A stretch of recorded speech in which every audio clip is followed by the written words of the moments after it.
Assalamu alaikum to all of you. This is Deepa Lohana and welcome to my channel Study with Deepa. तो बेटा आज हम जो discuss करने वाले हैं वो है present indefinite tense. Present indefinite tense का ये जो लेक्चर है ये कोई भी सुन सकता है, 4 क्लास वाला भी सुन सकता है, 5 वाला, 6, 7, 8 मतलब कोई भी ये सुन सकता है। ठीक है, तो ये लिमिटेड नहीं है कि भाई एक ही क्लास के लिए है। तो स्टूडेंट्स की डिमांड पे मैं ये आज रिकॉर्ड कर रही हूँ प्रेजेंट इंडेफिनिट टेंस। सबसे पहले कि भाई जो टेंस है उसका मतलब क्या होता है, मकासद क्या है टेंस का।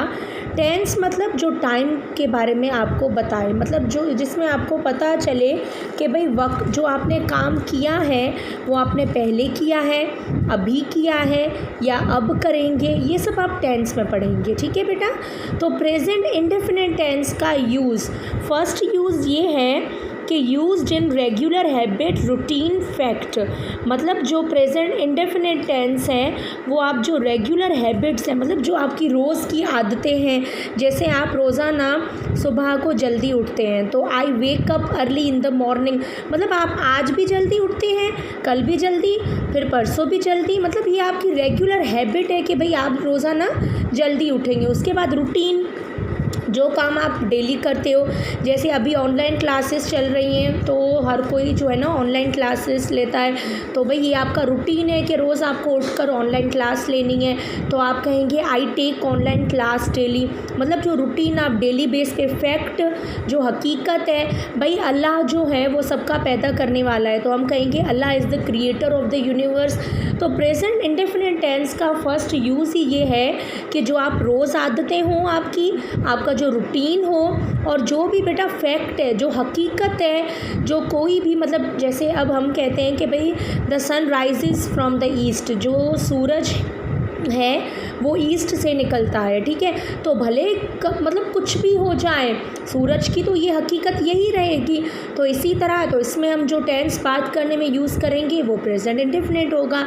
यूज़ फॉर इंस्ट्रक्शंस और डायरेक्शन, आप किसी को हिदायत करो, किसी को ऑर्डर दो, जैसे गेट आउट, तो देखें गेट आउट ये आपने ऑर्डर दिया तो ये प्रेजेंट इंडेफिनिट है। फॉर फिक्स्ड अरेंजमेंट, जो चीज़ फिक्स्ड हो, मतलब अब हम इसे ऐसे कह सकते हैं कि भाई आपकी जो स्कूल है, मतलब सपोज़ करें हम we are saying school, the school opens on 8 PM या 8 AM, सॉरी 8 AM, तो वो फिक्स्ड एक टाइमिंग है, तो उसमें भी प्रेजेंट इंडेफिनिट यूज़ होगा। विथ फ्यूचर कंस्ट्रक्शंस, फ्यूचर की कोई बात आप कर रहे हैं। अब स्ट्रक्चर इसकी क्या है, ठीक है, पहले आप सब्जेक्ट यूज़ करेंगे, फिर मेन वर्ब, फिर ऑब्जेक्ट। अगर कोई सिंपल आपको प्रेजेंट इंडेफिनिट का सेंटेंस चाहिए तो उसके लिए पहले आप सब्जेक्ट यूज़ करेंगे, फिर मेन वर्ब यूज़ करेंगे, फिर ऑब्जेक्ट। भाई अब आप मतलब काफ़ी स्टूडेंट्स के आई थिंक माइंड में ये होगा कि सब्जेक्ट क्या है, मेन वर्ब क्या है, ऑब्जेक्ट क्या है, मगर फिर भी मैं आपको बता देती हूँ बेटा, सब्जेक्ट मतलब जो डूअर ऑफ एन एक्शन, जो काम करता हो। मेन वर्ब मीन्स जो आप काम हो। ऑब्जेक्ट मीन्स जिस चीज़ पे काम हो रहा हो। जैसे हमारे पास देखिए नीचे सेंटेंस है, आई प्ले क्रिकेट, मैं क्रिकेट खेलता हूँ या मैं क्रिकेट खेलती हूँ। भाई क्रिकेट खेलने वाला कौन है, मैं, तो मैं क्या हो गया सब्जेक्ट। अब काम क्या है, खेलना, तो प्ले क्या हो गया वर्ब। भाई आप ठीक है खेलने वाले आप हो तो आप तो हो गया सब्जेक्ट, काम क्या है खेलना, तो ये हो गया वर्ब।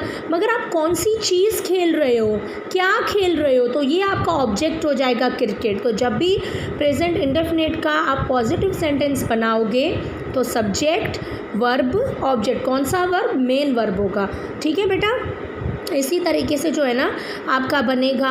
अब अगर नेगेटिव बनाना है और वर्ब की आप कौन सी फॉर्म लगाओगे, बेस फॉर्म या फिर वर्ब की जो फर्स्ट फॉर्म है वो आप लगाओगे। अब नेगेटिव सेंटेंस में पहले आपके पास सब्जेक्ट आएगा, फिर आपके पास हेल्पिंग वर्ब, फिर नॉट, फिर मेन वर्ब, फिर ऑब्जेक्ट, देन आपके पास आएगा full stop.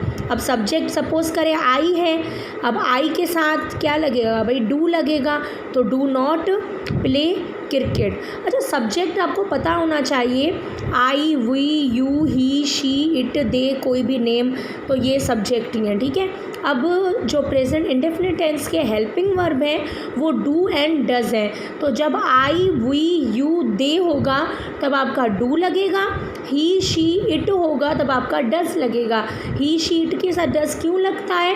Third person singular है। हम देखें भाई, ही जो है एक लड़के के लिए इस्तेमाल होगा, शी जो है एक लड़की के लिए इस्तेमाल होगा, इट कोई भी कंट्री का नेम, बेजान जो चीज़ें हैं जिनमें जान नहीं है, जानवर हैं, तो उनके लिए जो है इट लगेगा।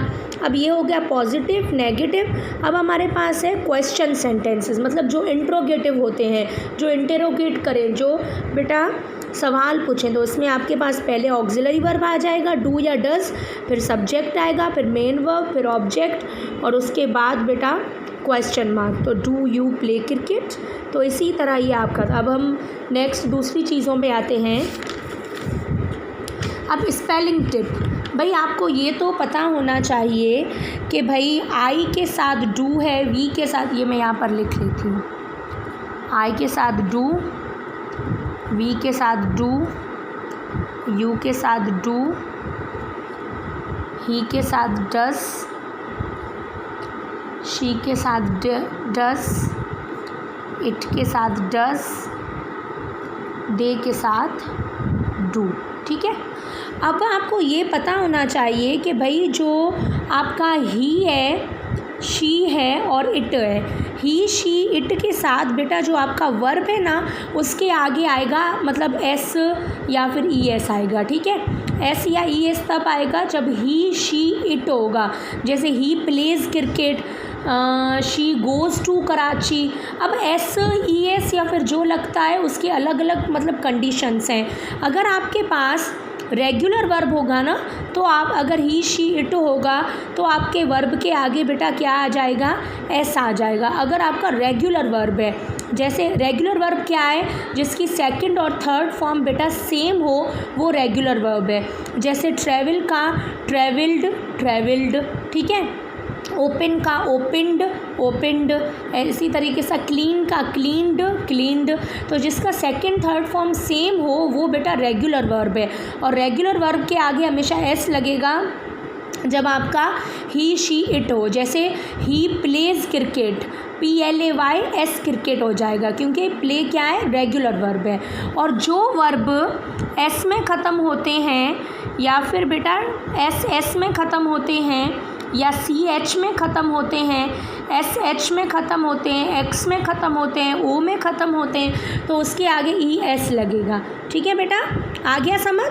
आपके रेगुलर वर्ब के आगे क्या हो जाएगा? S आएगा।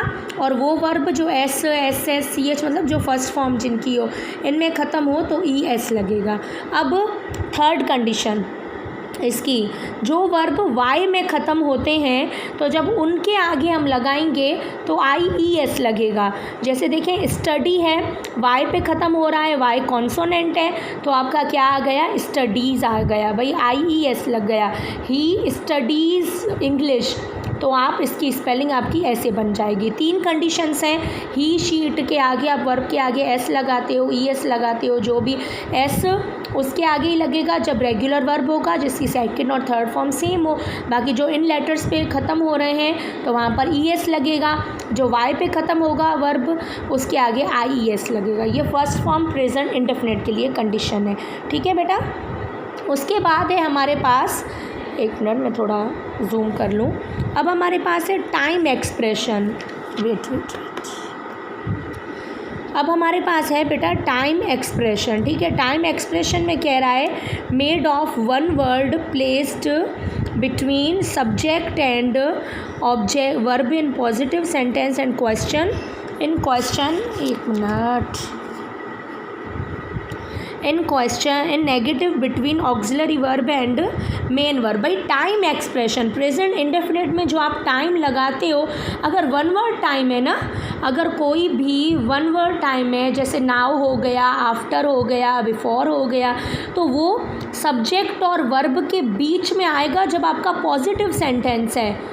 सब्जेक्ट और वर्ब के बीच में आएगा जब पॉजिटिव सेंटेंस है।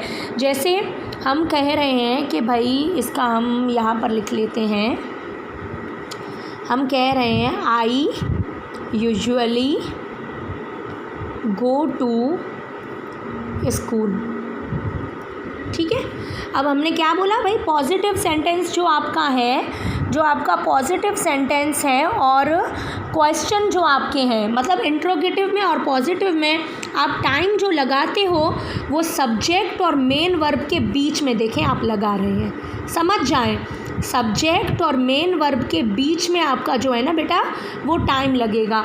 अब इसमें क्या कह रहा है कि भाई अगर नेगेटिव सेंटेंस है तो नेगेटिव में auxiliary verb and main verb के बीच में, अब जैसे हम इंट्रोगेटिव बना रहे हैं डू, ठीक है, ये ऑक्सिलरी वर्ब, उसके बाद ये मेन वर्ब, ठीक है, डू यू ऑफन प्ले। अब देखिए पॉजिटिव और नेगेटिव में सब्जेक्ट और मेन वर्ब के बीच में, इंट्रोगेटिव में ऑक्सिलरी वर्ब मतलब हेल्पिंग वर्ब और जो मेन वर्ब है उसके बीच में आप टाइम लगाओगे, बशर्त ये है आपका टाइम वन वर्ड हो, ठीक है बेटा। अब हमारे पास है अगर टाइम एक्सप्रेशन जो आपका है वो टू वर्ड है, मतलब वो अगर दो लफ्ज़ों से मतलब मुश्तमिल है, जैसे टुडे हो गया या फिर टुमारो हो गया, तो ये कब लगेगा, बिगनिंग और एंड ऑफ द सेंटेंस, भले फिर वो पॉजिटिव हो नेगेटिव हो जो भी हो, या वो जुमले की स्टार्टिंग में लगेगा या फिर वो जुमले की आखिर में लगेगा। I am going to school tomorrow या tomorrow I will go to school tomorrow. वैसे अभी प्रेजेंट कर रहे हैं तो मैं बता दूं आपको सही से कि भाई I am going to school today या today I am going to school, मतलब पॉजिटिव हो नेगेटिव हो जो भी हो, या जुमले की शुरुआत में लगेगा या जुमले की आखिर में लगेगा। अब नेगेटिव सेंटेंसेस के लिए स्पेलिंग टिप क्या है भाई, जब आपके पास थर्ड पर्सन सिंगुलर है ही शी इट, तब आप क्या करोगे, आपका जो ओ होगा, मतलब अब अगर आप शॉर्ट फॉर्म में लिख रहे हो ना, डू नॉट को डोंट लिख रहे हो, तो अगर ही शी इट होगा तो बेटा आप क्या करोगे, ओ जो है उसको रिमूव कर लोगे, बाकी अपोस्ट्रॉफी, जैसे अब डज नॉट है, ठीक है, डज नॉट है तो आपने ओ को रिमूव कर दिया, डजेंट आ गया, एन पे मतलब अपोस्ट्रॉफी फिर टी आ गया। सिंपल चीज़ें हैं, बस प्रैक्टिस की आपको नीड है। अब जो हम पंक्चुएशन लगाते हैं प्रेजेंट इंडेफिनिट टेंस में, भाई always begin a sentence question and WH question with capital letter. भाई प्रेजेंट इंडेफिनिट में आपके पास कोई भी सेंटेंस हो, जैसे आई वॉच टीवी, ठीक है, अब आपने जो सेंटेंस है ना वो स्टार्टिंग जो आपने की वो कैपिटल लेटर से की, और आप ये बात बेटा समझ लें कि आपका भले जो है ना मतलब आई भले यहाँ पर स्टार्टिंग में, मगर आई कहीं आप बीच में भी देखेंगे ना तो आई आप कैपिटल लिखेंगे, ठीक है। और उसके बाद कह रहा है कि भाई क्वेश्चन है अगर कोई, डू यू वॉच टीवी, ठीक है। अब इसमें भी जो है आपने डी को कैपिटल लिखा है क्योंकि ये स्टार्टिंग हो रहा है, और अगर कोई WH क्वेश्चन है, हु आर यू, तो इसमें भी जो बेटा आपका W है वो आपने कैपिटल फॉर्म में लिखा है। तो पंक्चुएशन टिप में पहले ही आपके पास ये पॉइंट है कि भाई जब आप सेंटेंस कोई लिखोगे या कोई क्वेश्चन लिखोगे या WH क्वेश्चन लिखोगे वो आप कैपिटल लेटर से लिखोगे, ठीक है बेटा। उसके बाद to create a question that will be answered with yes or no, start question with do or does, then add subject plus base form plus rest of the sentence. भाई इसमें अब कह रहा है कि अगर आप कोई क्वेश्चन बना रहे हो जिसका आंसर येस या नो में है, जैसे हमारे पास भाई है do you go to school, क्या आप स्कूल मतलब जाते हैं, या सिंधी वैसे बोलने की ज़रूरत नहीं है, आपको समझ आ रही है उर्दू, ठीक है।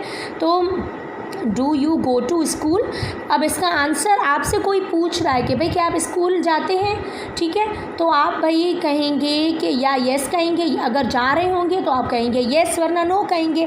तो ऐसे सेंटेंसेस की स्ट्रक्चर क्या है, पहले आप लिखेंगे डू या डस, फिर सपोज़ करें अब अगर डू का हम पहले ले रहे हैं आई, फिर आप बेस वर्ब डू यू लगा लें, सही है क्योंकि किसी से पूछ रहे हैं ना, do you watch plus TV question. देखें डू यू वॉच टीवी, क्या आप टीवी देखते हैं, तो इसमें आप येस और नो में देंगे जवाब, तो इसकी स्ट्रक्चर यही होगी, डू मतलब सब्जेक्ट, फिर आपका बेटा क्या आ जाएगा सब्जेक्ट, ठीक है, सॉरी ऑक्सिलरी वर्ब, फिर आपका सब्जेक्ट, फिर आपका मेन वर्ब, फिर आपका ऑब्जेक्ट। ठीक है, डज का भी ऐसे हो जाएगा, यहाँ पर ही आ जाएगा।